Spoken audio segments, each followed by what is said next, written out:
Je vous souhaite la bienvenue à ma 22e vidéo. De quoi je vais vous parler cet après-midi? Des relations entre grands-parents et petits-enfants. Comme c'est un sujet qui englobe beaucoup de nuances, je vais le diviser en 2 vidéos. Cet après-midi et la prochaine vidéo, ok?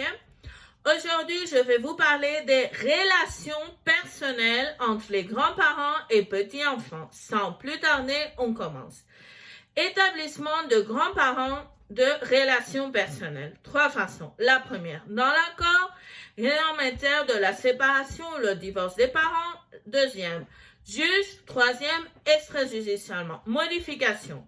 Première, amélioration ou aggravation des relations grands-parents et petits-enfants. Deuxième, les grands-parents manquent à leurs obligations. Et troisième, selon l'âge du petit-fille ou petite-fille.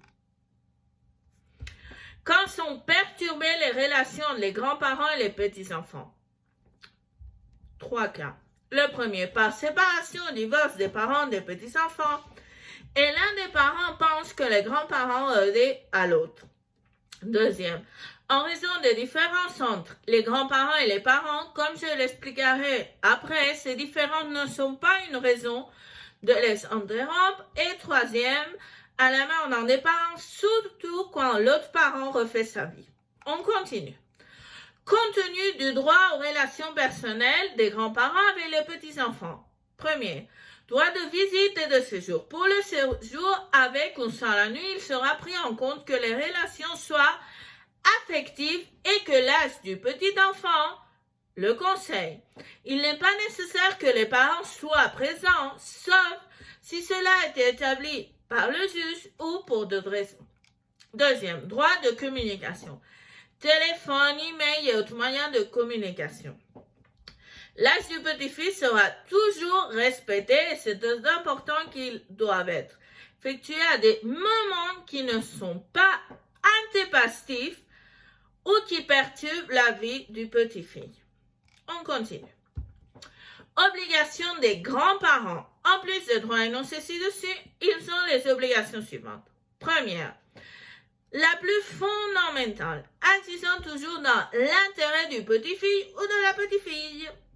Deuxième, prendre-le et laisser-le à l'heure et au lieu convenu. Troisième, devrait-il supporter les dépenses avec ce que j'y suis? Déplacement pour remplir l'obligation précédente pour autant qu'elle était convenue, nourriture et médecin lorsqu'ils sont la conséquence de maladies ordinaires.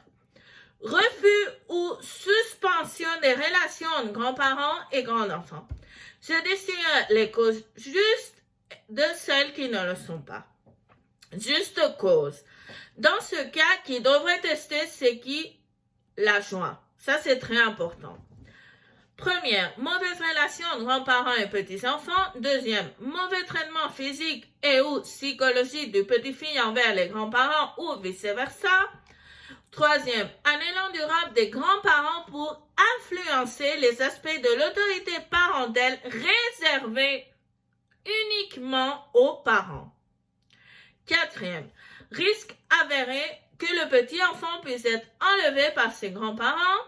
Cinquième, la maladie de petit enfant qui nécessite des soins particuliers et les grands-parents n'ont pas les connaissances nécessaires. Sixième, si le petit enfant est en voie de rétablissement psychologique et le contact avec ses grands-parents empêche ce rétablissement. Septième, maladie mentale des grands-parents. À moins qu'elle ne soit permanente, la suspension sera temporaire. Huitième, violation grave et répétée des grands-parents dans leur exercice. Neuvième, les grands-parents ou les personnes avec qui ils vivent sont porteurs d'une maladie contagieuse. Dixième, l'alcoolisme ou la dépendance des grands-parents et des personnes vivant avec eux. Onzième, attribution légale aux grands-parents de la tutelle ou la garde des petits-enfants. Et finalement, douzième, adoption du petit-fils dans les cas où il n'y a pas de rupture des liens avec la famille d'origine. Pas de juste cause. Première, divorce, séparation, nouveau mariage ou union de fait. Deuxième, le petit-fils ne veut pas voir ses grands-parents. Troisième, l'absence de relation entre grands-parents et petits-enfants. Quatrième, Refus des parents à cette relation. 5e. Les parents disent que cette relation porte atteinte à leur autorité parentale. 6e. Mauvais traitement infligé aux grands-parents à l'égard des parents. 7e. Prison de l'un des grands-parents. 8e. Personnalité et comportement des grands-parents avec les parents. 8e. Importante. Si par décision judiciaire, la relation des enfants avec le parent est restreinte ou suspendue, si ce parent vit avec ses grands-parents, il y a un risque que le petit-fille ou la petite-fille ait des contacts avec ce parent. Et 10e, tendance sexuelle des grands-parents. Extension des relations entre grands-parents et petits-enfants. Première. Le petit enfant à l'âge légal le plus courant retrouve sa pleine capacité ou a été émancipé. Deuxième, décès ou déclaration de décès des grands-parents.